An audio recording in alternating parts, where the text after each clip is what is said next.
অনেক ধরনের রান্না হয়েছে। নিরামিষ সবজি, পাতলা মাছের ঝোল, আর এদিকে ডাটা দিয়ে ডাল করেছি, ঢেঁড়স ভাজি করেছি, আমের টক। অনেক ধরনের সবজি নিয়েছি আমি। মধুকুশি, চিচিঙ্গা, মিষ্টি আলু, এদিকে মিষ্টি কুমড়া আর পুঁই শাকটা। সবজিগুলো সুন্দর করে কেটে নিয়েছি। আর এই মাছটা দিয়ে আমি পাতলা ঝোল করব। এভাবে কিউব করে সবজিগুলো আমি কেটে রেখেছি। আর তার সঙ্গে নিয়েছি মশলা, শুধু ধনে জিরে গুঁড়া একই সঙ্গে ভেজে তৈরি করে রাখা, আমার ব্লেন্ডার করে রাখা। ডাল নিয়েছি, মটরের ডাল, হলুদ, লবণ আর মরিচের গুঁড়া।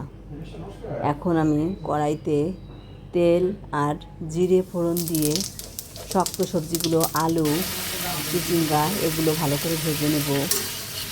এরপরে দিয়ে দেব মশলাটা, দিয়ে একটু সময় কষিয়ে নেব।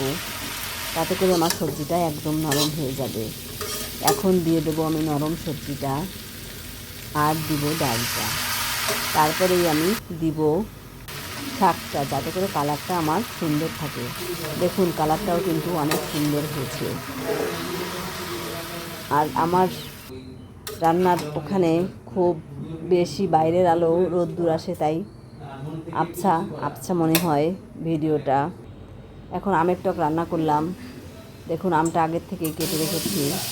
সরিষা ফোড়ন দিয়ে আমটা ভালো করে ভেজে লবণ হলুদ দিয়ে দু টুকরা আখি গুড় দিলাম, জল দিয়ে পাতলা করে রান্না করে ফেললাম।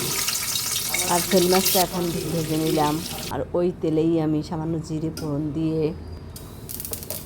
জল দিয়ে দেব।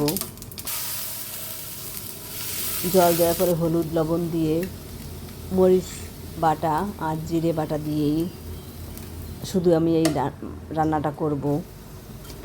দেখুন সুন্দর করে রান্নাটা করে নিয়েছি। এরপরে আমি